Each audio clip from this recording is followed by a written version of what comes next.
नमस्कार दोस्तों, study with Pankaj 961 में आपका बहुत बहुत स्वागत है। मैं आपके लिए लेकर आ गया हूं एक नया वीडियो जिसमें आपका 5 मिनट में जीन पियाजे की टोटल थ्योरी को मैं आपका रिवीजन करा दूंगा और इसमें मैं आपको बताऊंगा कि यूपी टेट 2026 के एग्ज़ाम में क्या क्या मोस्ट इम्पॉर्टेंट चीज़ें आएंगी। जीन पियाजे से आपका कुछ भी नहीं छूटेगा। लगभग आपका सीडीपी में 3 से 4 क्वेश्चन जीन पियाजे का आता है। बाकी आपका Hindi pedagogy, math pedagogy, science pedagogy और एसएसटी की पेडागॉजी में भी और आपके भाषा में बहुत ज़्यादा ज़रूरी है। मतलब अगर जीन पियाजे का संज्ञानात्मक विकास का सिद्धांत आपका तैयार हो जाता है तो उसके साथ बहुत सारी चीज़ें आपको हर एक सेक्शन में बहुत ज़्यादा हेल्प मिलने वाली है। तो दोस्तों, मैंने बहुत मेहनत करके खुद से नोट्स तैयार किए हैं और उसको मैं लगातार अपलोड करूंगा जब तक कि आपका एग्ज़ाम नहीं हो जाएगा। तो चैनल को सब्सक्राइब करिए, सपोर्ट करिए दोस्तों, जिससे कि और ज़्यादा मेहनत करने के लिए मैं मोटिवेट हो पाऊँ, क्योंकि नोट्स बनाने में बहुत ज़्यादा मेहनत लगती है। एक एक चीज़ को छांट करके मैंने यहाँ पर लिखा हुआ है। तो चलिए अब शुरू करते हैं। जीन पियाजे का संज्ञानात्मक विकास। जीन पियाजे ने थ्योरी दी थी कॉग्निटिव डेवलपमेंट थ्योरी। जीन पियाजे का सिद्धांत बताता है कि बच्चे के सोचने और समझने की क्षमता कैसे विकसित होती है।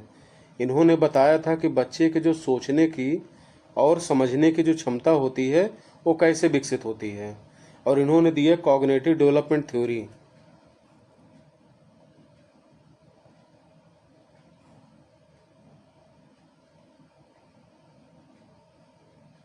जीन पियाजे ने सबसे ज़्यादा जो मोस्ट इम्पॉर्टेंट चीज़ें बताई, उन्होंने ये बताया था कि जो विकास होता है वो चरणों में होता है।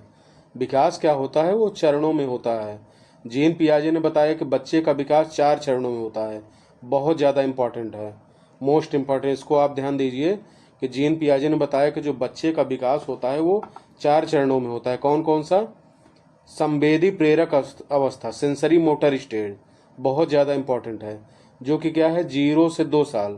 0 से 2 साल के जो बच्चे होते हैं उसको संवेदी प्रेरक अवस्था, जिसमें बच्चे अपने सेंसर मतलब इंद्रियों से सीखते हैं, अपनी ज्ञान इंद्रियों से सीखते हैं वो।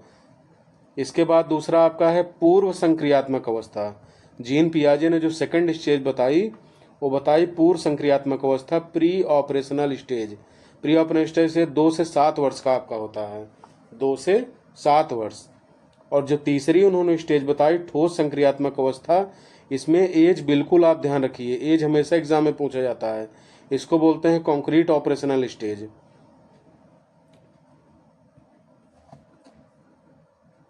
और चौथी और लास्ट उन्होंने जो अवस्था बताई वो बताई औपचारिक संक्रियात्मक अवस्था, जो कि आपको 12+ ईयर, जिसमें बच्चे जो है आपका अब्स्ट्रैक्ट थिंकिंग करने लगते हैं। जीन पियाजे ने इसको बताया। तो चारों स्टेज आपको याद रखना है, क्योंकि हमेशा एग्जाम के पॉइंट ऑफ व्यू से बहुत ज़्यादा इम्पॉर्टेंट है। और जो बहुत ज़्यादा इम्पॉर्टेंट चीज़ें उन्होंने बताई जीन पियाजे ने, एग्ज़ाम में भी हर बार पूछा जाता है कि बच्चा एक छोटा वैज्ञानिक होता है। बच्चा क्या होता है? नन्हा वैज्ञानिक होता है। बच्चा खुद खोज डिस्कवरी करके सीखता है। बच्चे खुद डिस्कवरी करते हैं। वह अपने अनुभव से ज्ञान बनाता है। वह अपने अनुभव से ज्ञान बनाता है, इसीलिए उसको कंस्ट्रक्टिविज्म बोला जाता है बच्चे को। और जीन पियाजे ने क्या दिया मोस्ट इंपॉर्टेंट, हर बार एग्जाम में पूछा जाता है, उन्होंने स्कीमा का सिद्धांत दिया। किसका सिद्धांत दिया? स्कीमा का सिद्धांत दिया। स्कीमा मतलब क्या होता है? दिमाग में बनी जानकारी की संरचना। स्कीमा मैं आपको बहुत डिटेल में समझा दूं। स्कीमा का मतलब ये होता है कि जैसा कि बच्चे को आपने बताया कि जो जानवर होते हैं उनके 4 पैर होते हैं। जैसे आपने कुत्ते को दिखाया, बोला कि बेटा ये डॉग है और इसके 4 पैर हैं, इसको जानवर, चौपाया जानवर बोलते हैं। तो बच्चा उसको अपने स्कीमा में उसको सेव कर लेता है, एक संरचना बना लेता है।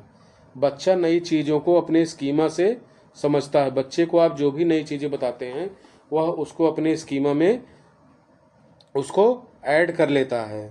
और जो बहुत ज़्यादा जीन पियाजे की थ्योरी का बहुत ज़्यादा इम्पोर्टेंट जो है वो है एसिमिलेशन एक्कोमोडेशन।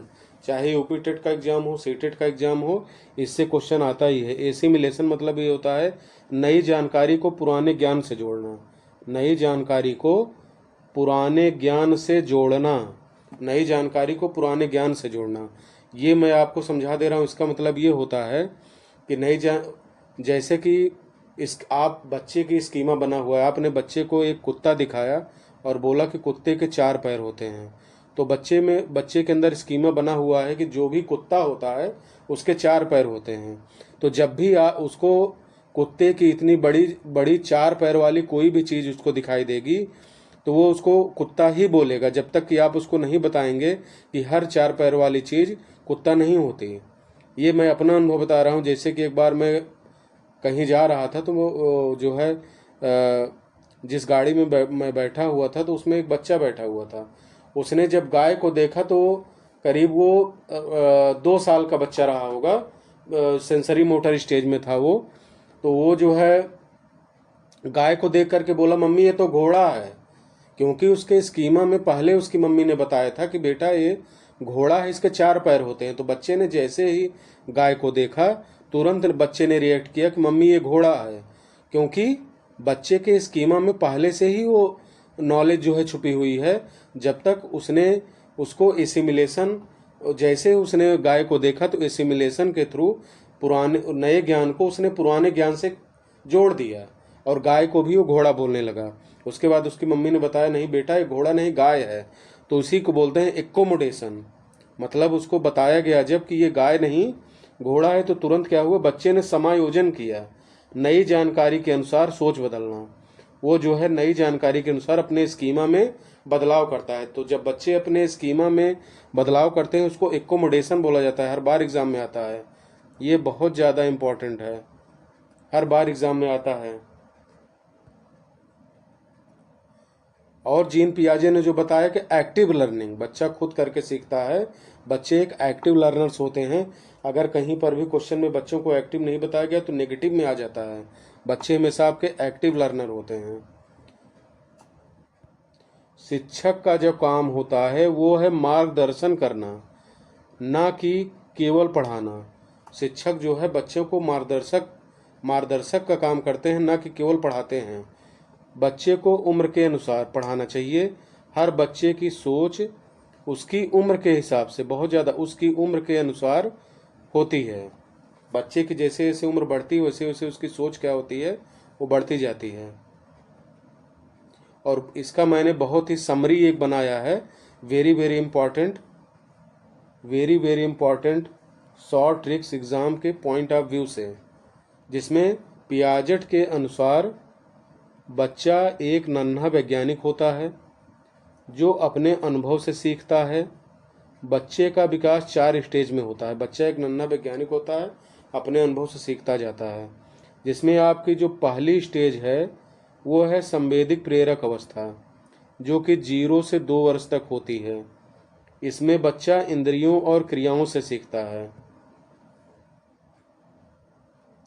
दूसरी स्टेज है, जो सेकंड स्टेज है, वो है पूर्व संक्रियात्मक अवस्था, 2 से 7 वर्ष, जिसमें बच्चा कल्पना करता है लेकिन तार्किक सोच कमज़ोर होती है। इसमें हर बार एग्ज़ाम में आता है कि बच्चे जीन पियाजे के अनुसार बच्चे किस एज में कल्पना करते हैं, तो 2 से 7 वर्ष तुरंत टिक करिएगा। लेकिन एग्ज़ाम में हमेशा ये भी आ जाता है कि इसमें से कौन सी पूर्व संक्रियात्मक अवस्था की विशेषता नहीं है, तो तार्किक सोच कमज़ोर होती है। तुरंत आप टिक कर देंगे कि पूर्व संक्रियात्मक अवस्था में तार्किक सोच कमज़ोर होती है।